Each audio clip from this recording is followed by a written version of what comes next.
కదలిరా కదలిరా కదలిరా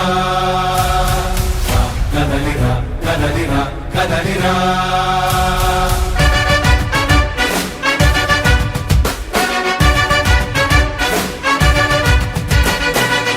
కదలిరా కదలిరా పిలుపు కాదు తెలుగుదేశ శంఖారావమురా కదలిరా కదలిరా రాతి యుగాన్ని వదిలి స్వర్ణ యుగం వైపు రారా జగనూడల మర్రి మన మెడలెక్కి కూర్చుంది చుట్టూ ఉన్న ఎవ్వరిని బతకనివ్వదే అది దాన్ని తుంచి వేర్లు తెంచే ధైర్యం ఉంటే రారా ఈ కలి ఆకలికి బలయింది చాలు తెలుగు జాతి తిరుగుబాటు నేటితోనే మొదలు కదలిరా కదలిరా కదలిరా కదలిరా కదలిరా కదలిరా కదలిరా కదలిరా పిలుపు కాదు తెలుగుదేశ శంఖారావమురా కదలిరా కదలిరా రాతి యుగాన్ని వదిలి స్వర్ణ యుగం వైపు రారా గౌరవ ముఖ్యమంత్రి చంద్రబాబు నాయుడు గారు ఆంధ్రప్రదేశ్ రాష్ట్ర ముఖ్యమంత్రిగా 2 సంవత్సరాల క్రితం ప్రమాణ స్వీకారం చేసిన తర్వాత ఏదైతే మాట అన్నారో మాట ప్రకారం ఆంధ్రప్రదేశ్ని మళ్ళీ ఏదైతే పురోగతి దిశ వైపు ఏ విధంగా అయితే తీసుకెళ్తున్నారో మా అందరం కూడా చూస్తున్నాం.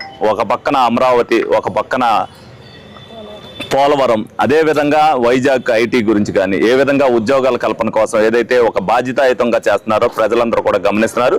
ఇటువంటి ప్రభుత్వాన్ని ప్రజలు కోరుకుంటారు. ఇంతకంటే ఏ ప్రభుత్వాలు కూడా ఏమీ చేసినాయేం కాదు.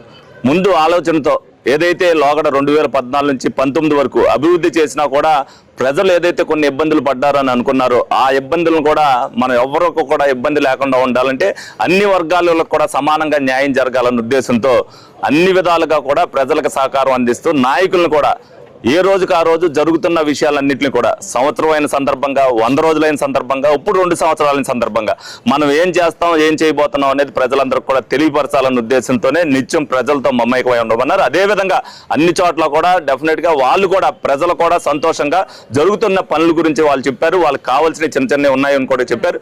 ఏదైతే కొత్త పెన్షన్ల గురించి వాళ్ళు చాలా మంది అడుగుతున్నారో ఆ కొత్త పెన్షన్ల మీద కూడా ఏదైతే రేపు అసెంబ్లీ సమావేశంలో ఒక నిర్ణయం తీసుకుని కొత్త పెన్షన్లు కూడా ఇవ్వడం జరుగుద్ది.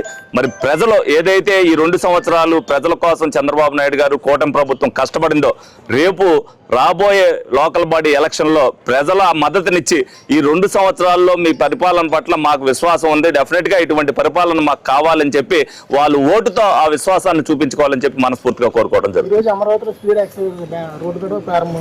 అయింది ఏదైతే ఆ రోజున కోర్టులో అనేక కేసులు వేసి 2019 నుంచి 24 వరకు డెవలప్మెంట్ జరగకోకుండా ఏదైతే ఇబ్బందులు పెట్టారో దాన్ని మరి చంద్రబాబు నాయుడు గారు మాట్లాడి యుద్ధ ప్రతిపాదికన కోర్టులో కూడా దాన్ని క్లియరెన్స్ చేసి ఇవాళ ఆ దారిని సరిచేసి ఇవాళ దాన్ని రిలీజ్ చేయడం జరుగుతుంది. ప్రతి ఒక్కరు కూడా గమనించాలి. ఎందుకనంటే అభివృద్ధి విషయంలో ఎక్కడ రాజీ పడుకోకుండా అందరికీ ఉపయోగపడేటట్టు ఈ రోజున అందరూ కూడా దేశమంతా కూడా ఆంధ్ర ఎంక చూస్తుంది. 2019 నుంచి 24 వరకు ఏ దిశలో ఆంధ్ర అంటే భయపడేవాళ్ళు ఇవాళ ఆంధ్రాని ఒక బ్రాండ్ అంబాసిడర్గా ఏదైతే చంద్రబాబు నాయుడు గారు తీసుకెళ్ళారో ప్రపంచం అంతా కూడా ఆంధ్రప్రదేశ్ ఎంత త్వరగా అభివృద్ధి చెందుతుంది అనేది వాళ్ళు కూడా ముక్కునేలేసుకునే పరిస్థితిని చంద్రబాబు నాయుడు గారు తీసుకొచ్చినందుకు ఈ ప్రజలందరూ కూడా ఆ సహకారంతో రేపొద్దున చూపిస్తేనే ఆ బ్రాండ్ ఇమేజ్ అనేది నిలబడద్దని చెప్పి మీ అందరికి కూడా తెలియజేయడం జరుగుతుంది.